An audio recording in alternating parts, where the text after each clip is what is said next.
Hello, everyone, and welcome to another episode of 9x90. Today, I have a very special guest with me. You are going to have the honor and privilege of meeting a very good friend, William Landers. For those of you who do not know him, you may have heard of a little company called Starbucks. He used to supply coffee for them, but now he does something so much cooler because he has taken all of his knowledge and experience in the farming world and converted it to help lead the agricultural revolution with regenerative farming. Let's see. He is the US and Latin American agriculture expert for the Krown Green Foundation and their fund, correct? That is correct. All right.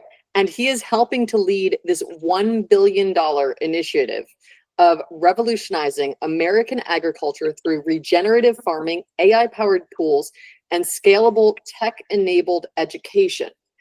And we will dive in a few minutes to what the future of farming looks like as it decreases the amount of human capital we need and increases the amount of AI and number of machines that we rely on for producing high quality output, right?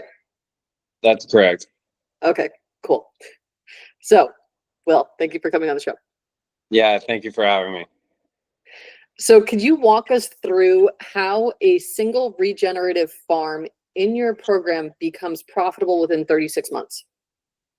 Yeah, absolutely. So I think the tagline is small is the new big. So, forever, I grew up in Illinois. We're family farming, family for a number of generations. And, it just takes one generation of not farming to kind of lose that.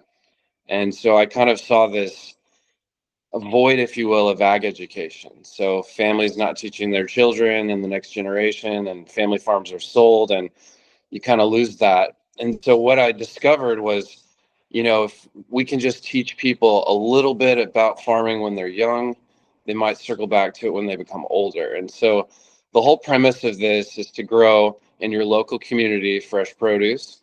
So fruit, vegetables, fish, affordable housing. And basically, we can grow something within a very small span, just a couple of acres, and we can feed a whole community. And so I've been working with a group out of the EU, Chandra Habsburg. He's the Archduke of Austria. And over a 10-year period, we've retrofitted 480 family farms. They were on the brink of bankruptcy, taking, the tools that they had, but just doing a direct-to-consumer model, a vertically integrated model, and helping them make money in ag, really, for the first time, cutting out all the middlemen and all the brokers. And so within a 36-month period, all we're doing is building your local clientele, a direct-to-consumer model, and your local network, and, just making your local area sovereign. And what I mean by that is creating your own utility, your own agriculture, and you're sovereign. You have a sovereign community. And so that's our goal. And yeah, I'd love to unpack it. So. Okay, so question for you, and this one is not in the list of questions, so if you don't want to answer it, that's fine. Roughly how much does it cost to start one of these up in a city? So what we want to do is a full competency center. And so if we do that, there's a number of different, educations that we can bring to the table, but that's a $10 million project. And within a 3-year period, we're paying that off, and it's becoming a very profitable model out the gate. So you're using mainly investors, or are you also using debt? A combination of both. But what we have to do is, target really rural America. So my goal is to work with Department of Agriculture, find these, cities that are outside, big suburban areas, and create, local market, local produce initiatives. So it's a combination of both. But we really want to get the local community involved and have local support, leaders and pillars in the communities. Yeah, absolutely. It definitely, it always helps to have the local leaders supporting whatever you're doing. We won't enter a city or local area for real estate if we're not in collaboration with that local government. It makes such a difference. Absolutely. Yep. So how are investors in the Krown Green Fund protected or rewarded as you grow this ecosystem? Well, the margins are really good. It's backed by real estate. So the goal is to create affordable housing and then actually educate students. So it's a place where they can come learn, they can learn a skill set, they can take that back home with them. So it's backed by real estate assets. Okay. And what kind of partnerships have been essential in advancing your vision thus far? Because you're about to start your pilot phase. Yeah, absolutely. So we've got a project in Odessa, Texas. We have one in Brenham, Texas, outside Texas A&M. Got a property in Austin. We're doing a big launch August 21st in Coeur d'Alene, Idaho. And we've got a lot of great families and support from congressmen and local government there. So our big campaigns in Coeur d'Alene. Love actually to invite anyone that's interested in learning out to the Coeur d'Alene Resort on August 21st. Do you have a link for that? Yes, absolutely. I'll send it to you. Okay, ladies and gents, we will include it in the show notes. Wherever you're tuning in, you can scroll down to the show description to see that link. Okay, I want to back up for a second because you've been in farming. Your family hasn't just been in farming for 200 years. You also had a farm yourself in Hawaii. Yep. How did that prep you and change your vision and kind of give you clarity on what you're doing now with Krown Foundation? Yeah, that's a great question. So, I grew up in a farm family in central Illinois. And so during the winter, we get 10 weeks off. And my parents love to, kind of travel and have adventures. And, we would go to Australia a lot in the winter. That's Australian summer. And when I was 24 years old, I went out to Kona, Hawaii on a holiday, on a vacation. And I saw all these old guys. I mean, they're in their 70s and 80s. Some of them even in their 90s, and they could still lift 100-pound bags of coffee. And I sat there and I thought, man, if I was 80 able to lift anything, that would be incredible. And so I kind of fell in love with the culture, the lifestyle, and coffee is harvested only in the state of Hawaii commercially in the United States, and all the rest of it's imported. So that's 1 billion cups a day we drink in the United States, and just a little dot on the coffee map is Hawaii. And the harvest seasons are winter, so it starts, typically in September, October. It goes till around, January-ish, depending on Mother Nature. And I just saw this, beautiful culture of a commodity that's typically in 30-30 longitude, latitude, some of the poorest countries in the world. And I noticed that all these big coffee buyers come in and pay these farmers just enough to kind of do it the next season, but they're not really making, a ton of money in that industry because coffee is a cherry fruit. So you actually pick this fruit off a tree, you take it down to the local mill, they weigh it, and they pay you per pound for that coffee fruit. And then the next stage is wet milling and dry milling and drying and making green bean, getting that USDA stamped and certified. Then that's sold to a local roaster, or some brand that goes to big box retail. And that farmer's dream is doing a seed to cup, product. Because if you could do, let's say, 60 cups of coffee in a pound and you sell that at $5, you've got a 300, dollar a pound commodity. But that coffee farmer locally selling fruit's only getting $2, for his, Kona coffee. But if you go through that whole staging, that's a $24-25 a pound, green bean commodity, which is, really the most expensive coffee besides some, random varietals, but, really out there on the market because US is, expensive to, produce that commodity. But what I noticed was a lot of these farmers, were sending their kids off to the mainland, to the West Coast, going to college, and they weren't farming coffee because it was such a tough industry, such a tough market. If you could go through that whole life cycle from seed to cup, there's money in the coffee industry. So a lot of families were selling their farms, and I talked to these families, that had had it for generations, and they just sell it off. And then a lot of big pension funds, a lot of big companies are coming in and buying all the coffee land. And it just kind of broke my heart because, it just took one, family not farming, and then they're not a coffee farming family anymore. And so my goal was to, build kind of an ag tourism location, in Kona, and really educate people on roasting, cupping, barista training, and really just giving them an opportunity to learn that trade. And if they ever wanted to venture back into it, I gave them just kind of a taste, if you will, of the commercial opportunity, in the coffee market. And so I looked at that one commodity and I said, this actually works for, every commodity. It's just an educational piece that, I believe is missing because that whole profit cycle is not being presented to people properly. Okay, so you have this like crazy business acumen at the age of 24 that, okay, among us Russian Jews, this is kind of normal, but you were growing up in Australia and Illinois, not surrounded by lots of Ashkenazi Jews. So where did you get this from? Like, Nice. oh, for those of you who do not know, Will is also an Ashkenazi Jew like me, and we're expected to be like business savants by the time we're 12. But I had the benefit of growing up like in a family office where I literally attended board meetings and had all these godfathers and mentors insisting that I learn business. You grew up literally traveling the world. Yeah, absolutely. My And dad then, would always say I'm 12 going on 20. So I was in every meeting with, him and all his friends as well. so where did you get this business acumen at the age of 24?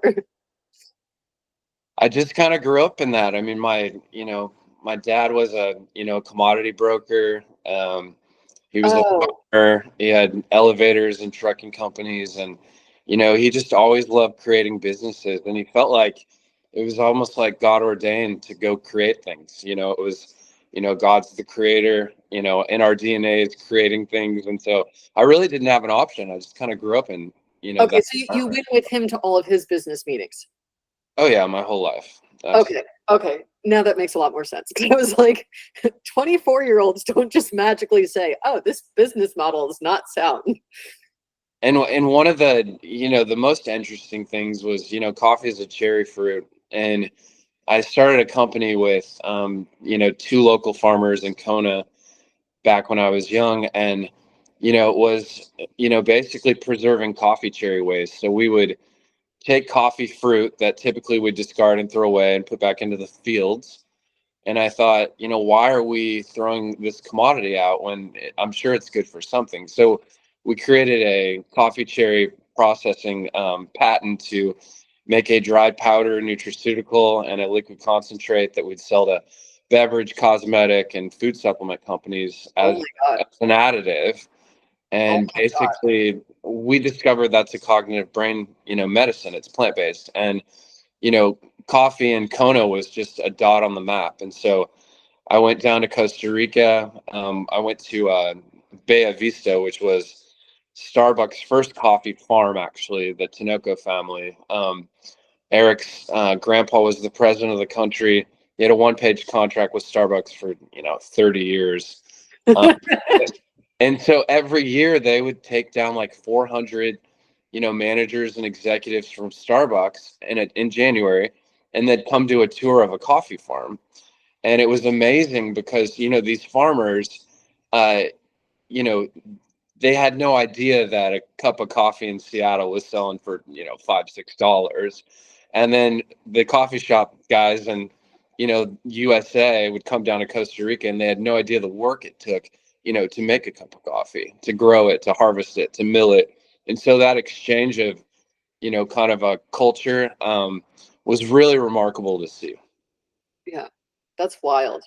Okay, so you did grow up the same way I did. Because I was like, how are you a unicorn that didn't grow up this way? But you grew up in the family offices. So that makes way more sense now. Okay, now let's dive in a little bit. We're totally getting off track here. You were talking about Sorry. you guys, this is what happens. I hang out with Will, and he's one of those people that just gets me into an ADHD vortex where I'm like, this is interesting. Let's unpack more of this, which is great for business. No, so you have this coffee extract that's a nootropic, effectively. It's a smart drug.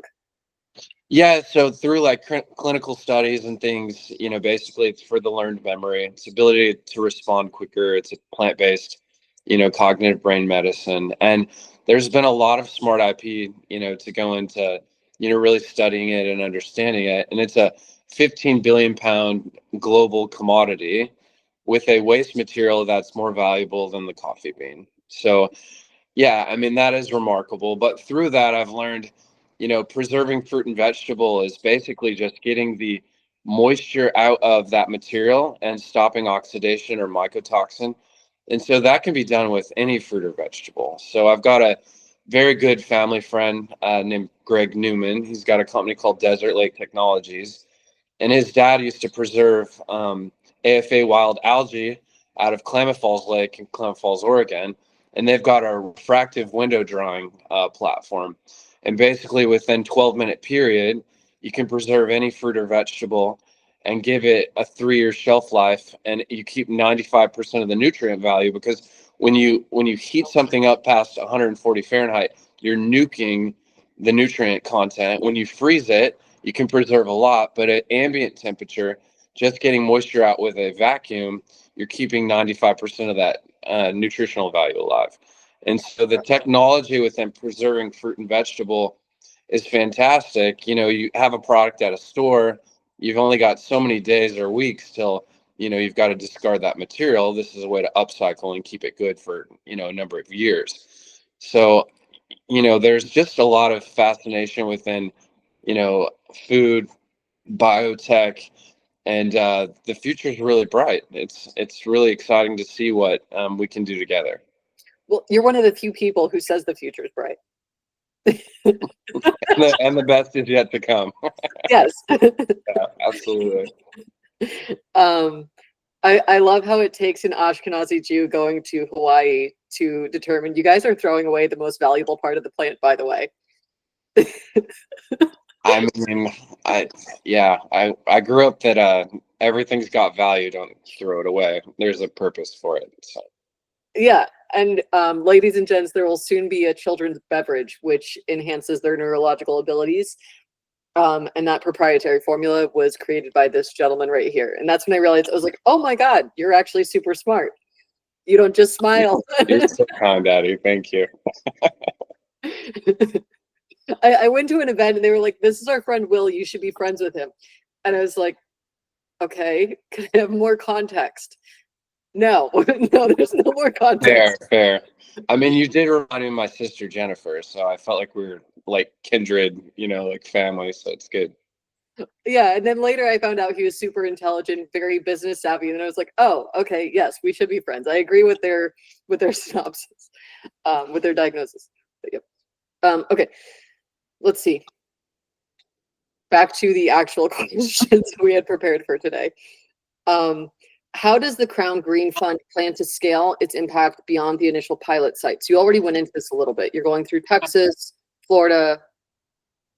Yeah, so basically I took what I learned in Hawaii, where, these families just need a bit of education in let's say the coffee market, to understand that full life cycle from seed to cup, where direct to consumer you can make, a higher profit margin, cutting out brokers, etc. And I worked with, Shandor Habsburg from Vienna, Austria, the Archduke, and he was helping these family farmers for a number of years. And I had a farmer friend from Idaho call me and said, William, I really want you to meet Shandor. And so he said, William, I need you to come out to Vienna. And I said, well, don't joke about traveling. Like, I'll be there next week if you want to come there, So I flew to Vienna. We toured a bunch of farms. We did farm to table restaurants. The aquaponics that, we do today, they're actually catfish. And so these can be harvested within a 3-month period. So it's a very quick turnaround. And the best farm to table sushi, sashimi. I mean, they made this product like 5 different ways, best food in history. And I just sat there going, if we could add affordable housing to rural America, where people need housing and they want a job, we kind of put 2 and 2 together, and we started, Krown Green Fund and Krown Green Foundation, basically to help rural America and these local markets, be self-sustaining. So that's kind of the goal behind it, is we can grow food in our local market and not have to rely on all these, big box stores trucking things all over the country. We can do that where we live. And adding so much with preservative wise in order to truck it all over the country and keep it fresh and keep it gross. And yeah, it would shock you the way that we've done things historically, and how we're able to make a change with that. so every time I go to Israel in the summer, or Israel and Europe in the summer, when I come back to the US in the fall, I get sick from the food. And it's like just basic food. It's like basic vegetables that you would not get sick of from anywhere else. And then I come back to the US and I'm like, oh yeah, I'm allergic to this and this and this and this and this because of all the garbage that they put into our food system. And honestly, all we're doing is almost like a kibbutz model. I mean, really. Yeah. Sort of the inspiration behind it is just, growing something in your local market, working with your local community, having, community own, kind of the product and the produce. And, if a farmer at the end of it says, hey, we understand how to run this, we want to own this, we've got no problem, selling that off to that farmer family or that local community. Yeah, no, this is amazing. And I'm very excited to see it actually come to fruition. And I will probably be wingmanning you with a few real estate deals. There we go. Hey, you need affordable housing? Where do you need it built? Yeah, beautiful. I mean, there's just such a need for it. And, the incomes alone, you do kind of that 1, 2, 3, model where there's different streams of income that are all helping each other.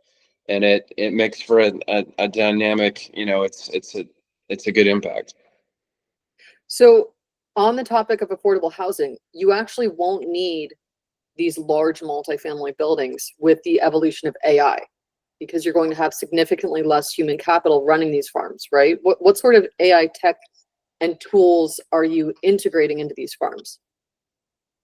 No, it's basically just, the management system. We're even with utility, we're doing biochar, we're doing very clean ways to create energy. I don't know what biochar is. I'm Biochar, your non-agricultural friend. I'm sorry. it's basically just clean waste material. Okay. And you can create energy out of that. And it's just literal debris that, is around your farming location. Okay, so you're using that to power the location. Yeah. No solar, no wind. It's just biochar. Okay, and then what about AI and machine integrations with the rest of the farming ecosystem? I'm sorry, you guys. I'm trying to hold my own in this agricultural conversation, but You're doing great. So far outside of my wheelhouse. No, you're doing great. Yeah, I mean, we want to, keep, human labor and people working. Like I realize that things are going to become a lot more robotic, and it's kind of fascinating to see, but it only takes a few workers to run these, and every community we can feed 4,000 people. Okay, and then how many workers does it take to actually run it? I mean, it is, I mean, depending on the size that you do, but it could be 3 people. I mean, it's amazing. Okay, so you don't need a 500 unit apartment building next to the farm. No, we'll do a feasibility report. We'll find what's called a certificate of need, and we'll find exactly, how many people are looking for housing, what would be a positive impact. We get a third-party report. They tell us the size of facility that we need to build, and then we go off that report. Okay. Got it. Okay, so you've spoken about vertical integration farming, apparently on public platforms, and ChatGPT feels like you should talk more about that now. Okay. Vertical integration, the most simple way to say it is just like coffee, it's seed to cup. So, if you're growing, leafy green vegetables, let's say, you've got a fresh express at Walmart. So now you've got that material that you've packaged and you can sell directly to a consumer. So vertically integrating is just, you're not selling that commodity off to a broker that's then reselling it. You're cutting out that middleman and you're going direct to the consumer. And you're also increasing freshness because it's not having to sit in multiple warehouses along the supply chain. And we can do just-in-time manufacturing. So, if a restaurant's saying, hey, we need, X, pounds of produce, we can do that straight away. Do you have a map of your rollout plan so people can kind of see how many farms will be near them by the end of like phase 2, phase 3, phase 4? Or We're is we're working on that currently. okay. When you have it, we can embed it into the webpage for this interview. Yeah, absolutely. And we're starting in the state of Texas. Shondor's family, he's actually, from Vienna, but his mother was from Texas. And so, I've got a lot of family friends in Texas. He has, family from Texas. And, we started having conversation with Sid Miller, the Texas Ag Commissioner, and he's working with local farmers feeding 8 million kids a day in the Texas school system. And so as we were unpacking this, it really kind of resonated that we can start in Texas and really have an impact that we can take that model to the rest of the country. Do you think you're going to replicate this in Latin America as well, given your close family ties in Mexico and other parts of the Southern Americas? Yeah, I mean, we've got opportunity in UAE, Africa, Central South America. I live in the United States, and so, it's You my live mission. in the United States. You actually live on the airplane. It's my goal to have 2 of these facilities at least in every state in the country. Yeah. Okay, ladies and gents, there's someone who travels as much as, if not more than I do, and he is right here on the interview right now. So when he says he lives in the United States, that's like me saying I live in Florida. Yeah, fair enough. My family, I have to send them like a post on like Instagram so that they know where I'm at, what I'm doing. So My father keeps my location turned on, and sometimes I lose track of which city I'm in, and then he'll message me and he's like, "Why are you in Cyprus?" And it's like, "I'm in a meeting. I didn't know I was in Cyprus. Thank you." fair enough. Yeah, I have a few friends on that Find My Friends app, and they're like, "You watched where William goes."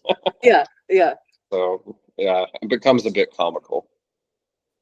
I had one of my friends ended up in the hospital with an emergency, and so obviously people joke she's like my fraternal twin. Like we look exactly alike. We have same build, everything, but she's the party one, and I'm the introverted workaholic one. And so I get to the hospital, and she was like, "How did you know I was here?" And it was like, "Find my friends." But I walked in, and they looked at me, and they're like, "Oh, you must be here for your sister." And I was like, "Sure, yes, we'll go with that." So you found her. Amazing. Yeah, and I guess that gives you a little bit more context about our relationship, like the fact that I'm the responsible sibling that's going to track down the one that's in the hospital and figure out what happened. And she's the one that, yeah, if she's stuck in a hospital somewhere, I'm like, I will find you. what happened? How are you here? What do you need? Yeah, like the mother. But anyways, okay, so we kind of covered what you've done over the past 20 years that led you here. Do you have anything else that we didn't cover in that topic that you want to discuss now, or should we jump to the next question? Um, just basically just that need for, ag education and all these different industries, because, a lot of people may not know that they love, some component of agriculture. So I just want to create exposure and, facilities for ag education for people to, get exposed to the environment. So that's really the baseline of it all. What do you think of this thing where people get this like white tube and they grow lettuce out of it as like their gateway into agri, what do you call it? Ag tech? I think it. I I think promise it's I'll great. notice by the end of the interview. Yeah, I think it's great. Agricultural technology. Is Yeah, there absolutely. Are there any other like gateway things that you think people who are wanting to start learning about agricultural technology should can add to their homes?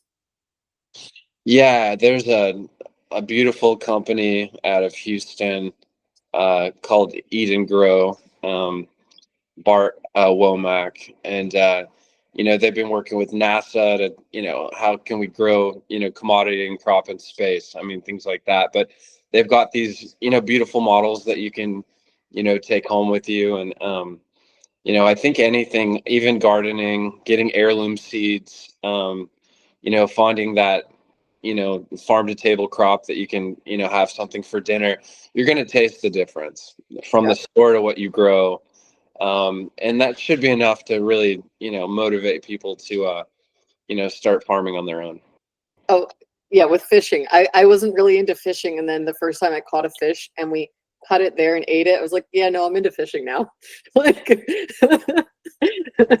is completely different quality from everything that they have in the restaurants in Florida. Yeah, I remember my first time marlin fishing in Kona. It's a big marlin hub. It's very clean, uh, you know, fishing where you can actually eat the marlin. And there was it's called the harbor there in Kona. I went out fishing one day, and it took about 45 minutes, and I was exhausted by the end of it. And I caught this 100-pound marlin. I was so proud. I took a photo with it. They cut it. We had lunch. It was fantastic. And then, the end of the, lunch, this guy pulls up with an 1,100-pound marlin on the back of his boat. And I just sat there going, wow, that dwarfed my fish. Like I was fully done 45 minutes fighting a 100-pounder. And, you But just, how old were you? I was 24. Okay, so you're 24 and this guy's what, like 90 years old, and he's been I doing have no idea. I could talk about fish stories. I mean, those guys, they pull these 1,000-pound marlin out of the water there in Kona. There's nothing like it. It's amazing. Yeah, but you were I pull it up with a crane, This was your first time, right? This was your first time catching a marlin? So Oh, like 100. Okay, you guys, Will is way too hard on himself, and I tell him today to put up the gas because this is literally your first time catching a marlin. So 100-pound marlin, 45-minute wrestling match is really good for a first timer. very kind. Yeah. A lot of people don't catch anything, so exactly. it was a win. Yeah. Or they give up after 10 minutes. Well, that fish really wants to live. I'm letting it go. Like, fair enough. Yeah. okay. So you've worked across both the US and Latin America. How do the agricultural challenges differ between the regions, and what sorts of strategies do you have in place to mitigate risk across these different regions? So you mean working in a foreign country? No, so okay, every region that you're rolling out to has different agricultural challenges, right? Like what you have access to, the temperatures, the humidity, the saturation in the air, the salinity in the air. Yeah, so we're doing indoor farming. So every facility, basically, it doesn't matter if it's, a desert or if it snows, or what, it's a built-in ecosystem. So we can climate control in any environment. Okay, and then you have different devices that you bring into each facility that you're sealing the location, and then you're controlling every variable for the air quality. Correct. Yep. All right, cool. What's the most powerful story you've heard from a farmer who transitioned to this sustainable model? Well, I mean, indoor growing facilities, if you have an acre indoor, that's like 250 acres of conventional farming. Holy shit. So it's really kind of amazing just to see, the amount of production that you can do in just a small footprint. But you're growing it year round. When you're outside, you've got the elements, you've got Mother Nature, you've got pests, you've got all these different, variables that could affect your crop. Whereas, this is a very contained, ecosystem, and you're getting a lot more, out of your life cycles of your crops. And, you can do a lot more with a very small footprint. So this is how you're completely revolutionizing the way that cities can access food if you're able to put that much produce in that small of a building. Absolutely. Very cool. Very cool. Will, you just got so much cooler. Okay. Thank you. I suppose. Okay, so how does this model future-proof the next generation of farmers? Okay, I mean, you already kind of touched on this with the temperature control, air quality control. Yeah, I mean, we rely so much on, like Amazon Prime and big box retail. And I think what really hit me was, we throw away millions of pounds of avocado on the Big Island of Hawaii. And, you go to the local Safeway and, the avocados are coming in from Mexico, which, is fine, but it's really not. It's just we're not, able to divert what, we're growing direct to a consumer with what we have in our backyard. So for me, it's just creating efficiencies. It's creating models that, are very efficient, that make sense, that, go directly from where you are to the consumer where they live. And it's very practical. And for some reason, we've just lost touch with that. And so we're going back to the way things were, but with new technology. Okay. This is a fan favorite question. Are you ready? I'm ready. What are some tools and tactics that you use to manage your time and teams effectively? I think you have to have a daily ritual. I think you need to, have, are you just saying me personally Yes. I mean, I really like to wake up in like the first hour, just like spend time, like praying, kind of getting centered. How do I attack my day? What's the best use of my time? I think the older you get, you realize that your number one You're commodity not that old. Oh my God. Okay. is your time. For some reason, Will thinks he's like this ancient monk that is like at the end of his life. And I have to keep reminding him that if we went to a commercial real estate event together, we would both be sat at the kids' table. So yes, as you get to the ripe age of 12, tell me. Oh man, you are funny. You're not even like 40% of the way through your life. You're literally at the 30% mark thanks to modern medicine. Thank you. Very kind. Yeah. Okay, as you pretend to be old, go ahead with your ancient wisdom. I think it's just like I said, just getting practical. Like, how do I lay out the best use of the day, and then just start attacking that. But really getting centered and spending time in the morning. Just I like to pray and I like to read my Bible. Like I've just done that my whole life. So I'm sorry, I'm still laughing at you calling yourself old. next question. No, everyone's gonna look at this and be like, "Who is this kid joking? He is not old." I'm very kind. Yeah. Not very kind. Like literally, you're decades younger than our average listener. All right. Fair enough. Guys, eventually I will have him realizing that we're both children. Yeah. And I think being curious and consistently like wanting to learn. So I feel like I've never, learned enough. Things are evolving. I like learning, about new techniques, new processes, new IP, there's a company called Invizyme, now they're Exozyme. It's a friend of mine, Chris Marlette, MDB Capital out of Dallas. And basically, they can extract different enzymes from, different crops, and basically create in a lab, those enzymes to create nutraceutical pharmaceutical medicine. And it's, faster, better, cheaper. There's just so many great, technologies out there ever evolving. And so Yeah. I just love learning. I sometimes when I can't fall asleep at night, I'll read new medical journals, new medical research. People are like, "How do you not have trouble sleeping?" I'm like, read, That would put me to sleep too. I love read that. business law books, real estate law, medical journals. You get about 2 pages in, and you're just out. I will try that. It's beautiful. Yeah. It works every time. Yeah. Let's see. What is your favorite business operations book?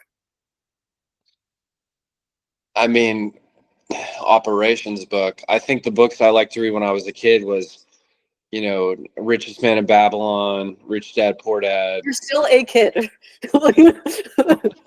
Okay. When I was a kid, which is a kid's like, under, 18. That's a okay. kid. Okay. All Yeah. right. Fetus.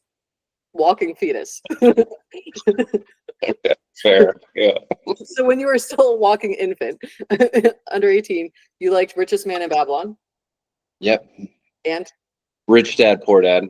and Who Moved My Cheese? I don't know. I had probably 10. My dad wrote a book called Wealth or Mammon. It was based on Matthew 6:24. You can't serve two masters. And basically, it was just touting that, God created wealth and wealth produces income, and money's kind of insignificant. It's just what we've, kind of made it into. And so, God will give you a creative idea that will create income. And so, for me, it's just really kind of understanding, that baseline of like, what's our mission? What are we here to do? And I think, there are a lot of great books out there. okay. And then as an adult, what are your favorite books to read Oh man, aside from the Bible? Because we know you're Christian, so you like the Bible. I do. Great. Sorry, Jews have to dig. We have to roast a little bit. I think that's a sign of endearment when you roast someone. It's like, It is. Actually, there was a study. It's like your relationship has 300% more honesty if you're at a point where you're comfortable enough to like roast each other. Like me teasing you when you try to say you're old. I mean, when you hit 40, Oh, yeah, yeah. When you hit 40, you realize you're not 12 anymore and you can actually buy alcohol. time stops. Yeah. I don't age now. It's fine. So You're ridiculous. I know men in their 60s who are hitting on my friends who are younger than me. And they're like, 25 years, 30 years is not a big age gap. And here you are at like, what, 41, 42, and you're like, I'm ancient and wise. And like, bullshit you are. You're my age. You got me by less than 5 years. fair enough. Oh, that's great. You're kids in the career arena. Very honored. Thank you, Addie. I'll stay young. Then I like that. Yeah. You are young. You don't need to like pretend you're young. You just are young. Oh, I'm just thinking. I mean, these days, honestly, I'm more of a podcast guy. I've always been an audio learner. Like, I do love to read, but I'm more like osmosis. Like, I'll listen to something and listen to it till it just becomes kind of part of me. So I do the same thing. Yeah. Yeah. I'll listen to a podcast 2 or 3 times so that I like soak it in. Or I'll listen to like 5 or 6 different books on the same topic so that it becomes second nature, understanding the full concept, except for agricultural So technology. anything from like David Asbury, Bulletproof Coffee, to Darshan Shah, Next Health, to Gary Brecka, to anything with biotech science, health, holistic medicine. And I really just have a lot of mentors, a lot of farmers, a lot of people that are probably 20 years older that just have so much wisdom, and they really want to pass that on to the next generation. So it's kind of finding those uncles, if you will, or aunts that just have a lot to unpack. And so I learn more through humans than I have really any book. Yeah, you do get to a point where you level up so beyond what any book can teach. Absolutely. And I think my best education's always been traveling as well. Yeah.